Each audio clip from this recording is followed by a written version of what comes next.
morning. Sit down. Thank you, sir. कैसे हैं आप सभी? तो आइए आज क्लास 10 से पद अर्थात काव्य खंड से पहला कविता गुरु नानक द्वारा रचित राम नाम बिनो बिरथे जगी जन्मवा आप लोगों को हम पढ़ाने जा रहे हैं। आप सभी ध्यान से समझे, जहां समस्या हो वहां जरूर बोलेंगे।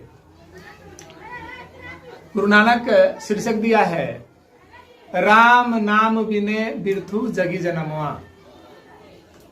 इसका अर्थ हुआ राम नाम के बिना इस जग में आपका जन्म ही क्या है? व्यर्थ है। आपका जन्म ही व्यर्थ है। आगे कभी कहता है बिखू खावे बिखू बोले बिनु नावे नेह फलू मट्टी भ्रमणा। जो राम नाम का कीर्तन नहीं करता, जो राम नाम से प्रेम नहीं करता, उसके मुख से जो वाणी निकलती है वह वाणी विषैली होती है और उसका इस संसार में जन्म ही व्यर्थ है। और अंत समय में क्या होती है? अंत समय में उसकी मत मारी जाती है, अंत समय में उसकी बुद्धि भ्रष्ट हो जाती है और उसका जीवन यहां व्यर्थ हो जाता है। आगे कभी कहता है पुस्तक पाठ व्याकरण बखाने संधिया कर्म निकार करे बिन गुरु शब्द मुक्ति कहा प्राणी राम नाम बिन अर्षि मरे।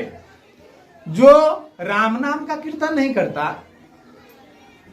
वह बढ़िया व्याकरण का ज्ञाता नहीं होता और बिन व्याकरण के ज्ञान की वह बढ़िया भाषा का प्रयोग नहीं कर सकता, वह शुद्ध नहीं बोल सकता। इसलिए व्याकरण की जानकारी जरूरी है। व्याकरण अगर जिनके पास नहीं है वह शुद्ध बोल नहीं सकते, शुद्ध लिख नहीं सकते। इसलिए कभी कहता है पुस्तक पाठ व्याकरण बखाने। जो राम नाम का कीर्तन नहीं करता, यहां ऐसा क्यों कहा है? इसलिए कहा है कि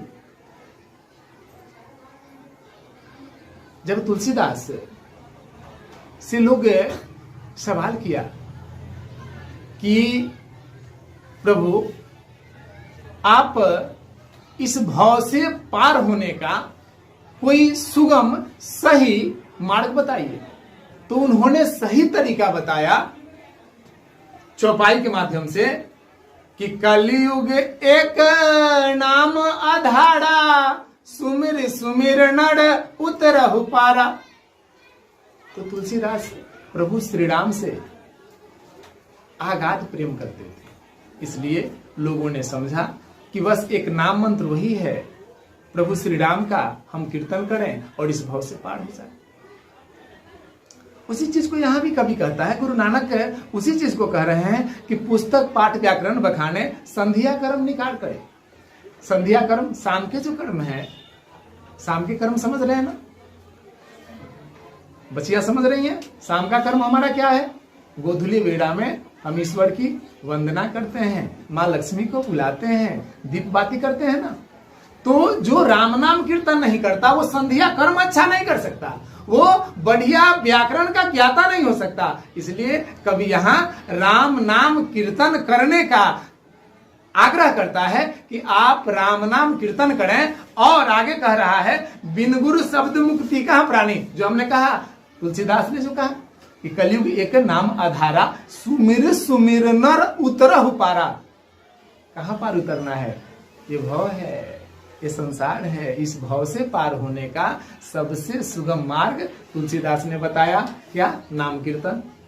नाम कीर्तन भजन आप सुनते होंगे, भजन आप सुनते होंगे।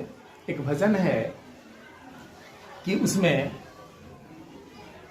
भजनकर्ता कहता है कि भजन धीरे धीरे, भजन धीरे धीरे तो मिल जाएगा वो सजन धीरे धीरे। अगर हरि से मिलने की दिल में तमन्ना, अगर प्रभु से मिलने की दिल में तमन्ना, तो मिल जाएगा वो सजन धीरे धीरे, तो मिल जाएगा वो सजन धीरे धीरे। अगर उनसे आपके हृदय में प्रेम है, वह प्रेम जो माता संवरी ने किया था।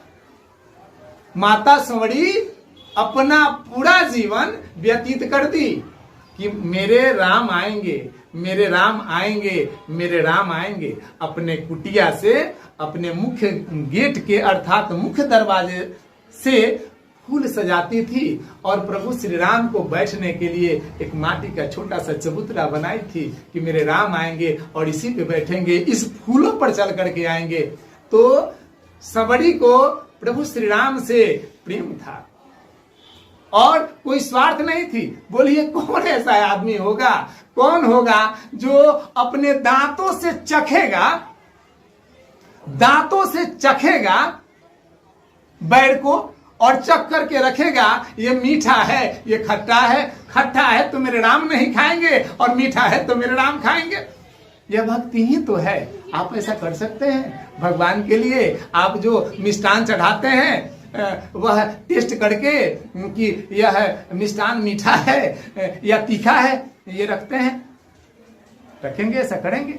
आप नहीं कर सकते, क्योंकि आपके मन में एक भाव पैदा होगी कि अरे ये तो झूठा है, ये तो झूठा हो गया, मैं भगवान के लिए कैसे रखूं। लेकिन संवरी में ये तो बात ही नहीं था। संवरी के अंदर ये तो भावना ही कभी प्रकट नहीं हुई कि जो मैं प्रभु के लिए रख रही हूं वो क्या है, वो तो झूठा हो गया। आज भी हमारी माँ बहनें गाती हैं, मंदिर में जाती हैं तो गाती हैं, अगर मैं जल चढ़ाऊं तो वो तो मछली का झूठा है। भगवान पर जल चढ़ाने की बात करता है, हमारी माँ बहनें करती हैं तो कहती हैं कि ये जल जो है मछली का झूठा है। अगर मैं फूल चढ़ाऊं तो, अगर मैं फूल चढ़ाऊं तो ये तो घोड़े का झूठा है। हमारे भोले बाबा को मना लो जिसका दिल चाहे। तो यहाँ आगे भी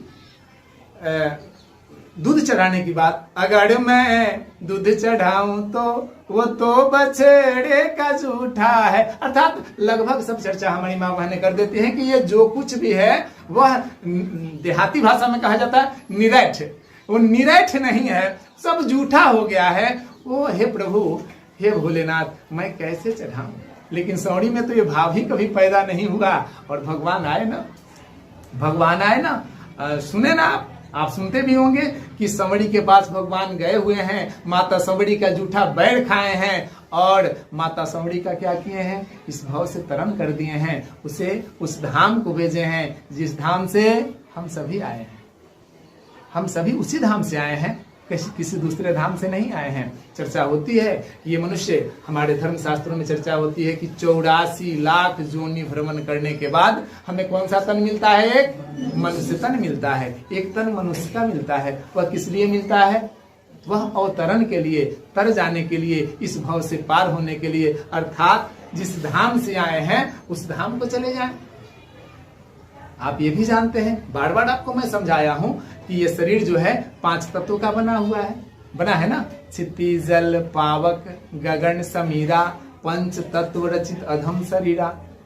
ये 5 तत्वों का हमारा शरीर है और इसमें एक वास करता है जिसको हम आत्मा कहते हैं, जीवात्मा कहते हैं, प्राण कहते हैं, अनेकों नाम से इसे हम जानते हैं। यह अविनाशी है, इसका नाश नहीं होता, नाश इस शरीर का होता है। ये 5 तत्व का बना हुआ है। जब ये जीवात्मा अर्थात आत्मा जब इस शरीर को छोड़ेगा तो ये 5 तत्व क्या होंगे, 5 में विलीन हो जाएंगे। आग आग में, पानी पानी में, हवा हवा में, आकाश आकाश में, है ना, और मिट्टी मिट्टी में। और हर धर्म हर मजहब के लोग, वैसे ही अब जो हिंदू धर्म को मानने वाले हैं वे अंत समय में जब ये शरीर मृत घोषित होती है, अर्थात जब ये शरीर मर जाता है तो इसे जला दिया जाता है। जलाने के बाद भी ये पांचों पांच तत्व में विलीन हो जाता है। कोई मुस्लिम भाई हैं तो अगर उनका क्या बोलते हैं, इंतकाल बोलते हैं, जब उनका इंतकाल होता है तो कब्रिस्तान में उन्हें ले जा करके उन्हें कब्र में दफन कर दिया जाता है। वे भी पांच पांच में विलीन होते हैं। या ईसाई धर्म वाले हैं, उन्हें भी एक बड़ा काठ का ये होता है, उसमें उनको लेकर के वे लोग भी वही करते हैं, उन्हें भी कब्र में ही दफना देते हैं। ठीक है। और वहां एक उनका एक प्लस का मार्किंग होता है, जहां ज्यों ही उनको दफनाया जाता है वहां एक प्लस का मार्का जो होता है मार दिया जाता है। और जैसे आप हिंदू हैं तो आप जिस दिन उनकी मृत्यु होती है, आपके दादाजी की दादी जी की, उस दिन आप उन पर फूल अर्पण करते हैं, उन्हें याद करते हैं। और उसी तरह हमारे मुस्लिम भाई भी वैसे ही उनके मृत्यु के दिन उन्हें याद करते हैं, और ईसाई भी उसी तरह से करते हैं। आइए हम यहाँ कविता पर चले कि बिना गुरु शब्द मुक्ति कहाँ प्राणी, राम नाम बिनु अर्जी मरे। जो राम नाम कीर्तन नहीं करता, गुरु शब्द वही राम शब्द की यहाँ कभी चर्चा करता है कि गुरु शब्द जिसे नहीं मिला, गुरु ज्ञान नहीं मिला, वह क्या करता है भाई, अगर वह नाम कीर्तन नहीं करता तो इस संसार में उसी तरह माया में अझुरा करके और एक दिन इस शरीर को त्याग करके चला जाता है, और फिर उसे मुक्ति नहीं मिलती। मुक्ति का मतलब समझ रहे हैं? मुक्ति का मतलब जहां से हम आए और वहां को पहुंच जाना, वैकुंठ से आए वैकुंठ को पहुंच जाना। और अगर हम यह नाम कीर्तन नहीं करते, हम उन्हें याद नहीं करते, उनको आप सुबह प्रेयर तो करते हो ना, तो प्रेयर में आप तो गाते हो क्या, सुबह सवेरे लेकर तेरा नाम प्रभु, करते हैं हम शुरू आज का काम प्रभु। तो केवल इस प्रेयर को पढ़े नहीं, इसे अपने में ढालें भी, उतारे भी। जैसे आंख खुले ईश्वर की आराधना करें, भगवान का नाम लें, खुदा की बंदगी करें, है ना, या परवरदिगार, या खुदा, या भगवान, जिसे अपना इष्ट आप मानते हैं, उन्हें 2 मिनट 4 मिनट 5 मिनट उन्हें याद करें। ठीक है। उन्होंने हमें इस संसार में भेजा है, तो हमारा कर्तव्य है, हमारा जो काम है वह बढ़िया से उसका निर्वहन करें, तभी हमें क्या मिलेगी, हमें मुक्ति मिलेगी, तभी हमें मुक्ति मिलेगी। आगे, दंड कमंडल शिखा सूत धोती तीर्थ गवनु अति भ्रमण करे, राम नाम बिनु शांति न आवे, जपी हरि हरि नाम सुपारी पड़े। आप देखते होंगे